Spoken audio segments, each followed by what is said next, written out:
मैं हूं केशव तिवारी और आप देख रहे हैं विशाल खबर।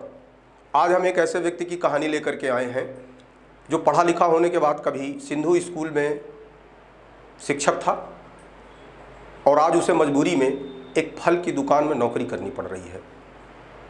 ऐसी मजबूरी आई क्यों? कोरोना काल में जहां एक और स्कूल का प्रबंधन विद्यार्थियों से फीस तो पूरी वसूल रहा है, लेकिन शिक्षकों को उनकी वेतन देने में आनाकानी कर रहा है। कोरोना काल में विद्यालय और महाविद्यालयों का प्रबंधन शिक्षकों के ऊपर पहले तो ये दबाव बनाया कि आप आधी वेतन लीजिए। शिक्षकों ने मजबूरी में आधी वेतन भी ली। प्रबंधन इस बात से भी संतुष्ट नहीं था। प्रबंधन को लगा कि क्यों न कोरोना के बहाने को लेकर के, कोरोना काल का फायदा उठाकर क्यों न हम आपदा में अवसर तलाशने की कोशिश करें। कोरोना काल में बहुत सारे शिक्षकों को निकाल दिया गया। सिंधु स्कूल की भी एक कहानी इसी तरीके से है कि एक पढ़ा लिखा व्यक्ति जिसने जीवन में कुछ बड़ा करने का, जीवन में कुछ अच्छा करने का एक हसीन सा सपना पाल रखा था। पढ़ने लिखने के बाद उसने सरकारी नौकरी तलाश की, लेकिन उसे सरकारी नौकरी नहीं मिली। थक हार करके उसे सिंधु विद्यालय में नौकरी मिली, जहां वो 30 वर्षों से नौकरी कर रहा था।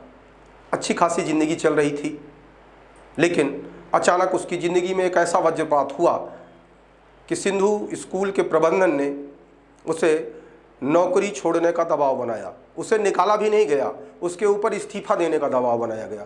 30 साल नौकरी करने के बाद थक हार कर जब वो उसको कुछ समझ में नहीं आया तो उसने इस सिंधु स्कूल के प्रबंधन को इस्तीफा सौंप दिया। कुछ दिन इधर उधर नौकरी की तलाश करता रहा, लेकिन कोरोना काल में उसे कहीं नौकरी नहीं मिली। मजबूरी में सिंधु स्कूल के पास ही भरौत नगर मोड़ में उस फल की दुकान में इस अरुणेश शुक्ला नामक व्यक्ति ने नौकरी कर ली। अरुणेश कुमार शुक्ला 2 फरवरी सन 1987 से सिंधु विद्या मंदिर में कार्यरत था। पिछले लॉकडाउन में हमसे पूरे लॉकडाउन में कार्य लिया गया, ऑनलाइन ऑफलाइन।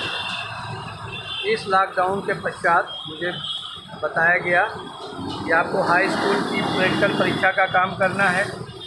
उसको करने के लिए मैं विद्यालय गया। फिर 9th की मार्कशीट बांटने के लिए मैं विद्यालय गया जून महीने में।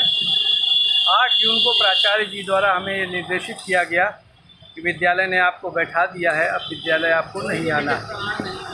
हमको रिटर्न में कुछ नहीं दिया। हम कई दिनों तक लगातार विद्यालय जाते रहे। बाद में हमने एक एप्लीकेशन दिया। एप्लीकेशन में उन्होंने कुछ रीज़न दे करके हमें बोला कि जब आपको आवश्यकता होगी तब हम बुलाएंगे। मैं उन्नाव ज़िला का रहने वाला हूँ, यूपी का, जहाँ से करीबन 400 किलोमीटर दूर है। अब यहाँ पे हम सब मकान किराए से रहते हैं, सारी चीज़ हमारे पास किराए से है। अगर हमें काम से बैठा दिया गया तो हम काम क्या करेंगे? तो अपनी जीविका चलाने के लिए कुछ ना कुछ हमें करना ही पड़ेगा, इसलिए हमने काम करना चालू कर दिया है। बस यही हल्का काम कर रहे हैं। जब उस ठेले पर लोग फल खरीदने जाते हैं तो सर्व से उसका सर झुक जाता है कि एक पढ़ा लिखा व्यक्ति ठेले में खड़ा होकर के फल बेच रहा है। कई बार तो ऐसे हालात निर्मित होते हैं कि जब उसके पढ़ाए हुए बच्चे उसी ठेले पे आकर के फल लेने खड़े हो जाते हैं और ये कहते हैं, गुरुजी 1 किलो पपीता तौल दीजिए, गुरुजी 1 दर्जन केला दे दीजिए, तो उसकी आंखें शर्म से झुक जाती हैं। वो आदमी शर्म से गड़ जाता है कि मुझे ये भी दिन देखने के लिए ईश्वर ने क्यों जिंदा रखा कि मेरे पढ़ाए हुए विद्यार्थी, मेरे पढ़ाए हुए छात्र जो आज विभिन्न क्षेत्रों में कामयाबी का झंडा फहरा रहे हैं और वो अपने गुरुजी को फल बेचते हुए देख रहे हैं। इस मजबूरी की वजह से वो फल की दुकान में भी ठीक से काम कर नहीं पा रहे हैं, लेकिन दूसरा कोई विकल्प नहीं मिल रहा है, इसलिए अरुणेश शुक्ला को उस फल की दुकान में नौकरी करनी पड़ रही है। अब सवाल ये उठता है कि क्या लोग higher education BA, MA, MSc, MCom करने के बाद अगर उन्हें ये दिन देखने पड़े तो सवाल उठता है कि हम किस शिक्षा व्यवस्था के साथ जी रहे हैं।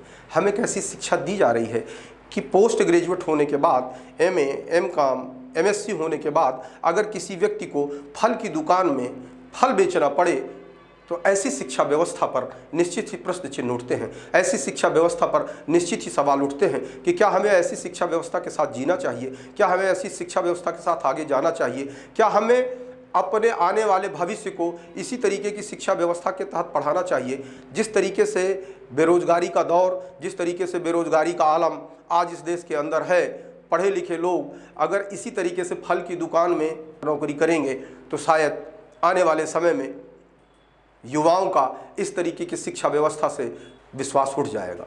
ये जो आपने पूरी रिपोर्ट देखी, अकरम खान की रिपोर्ट थी।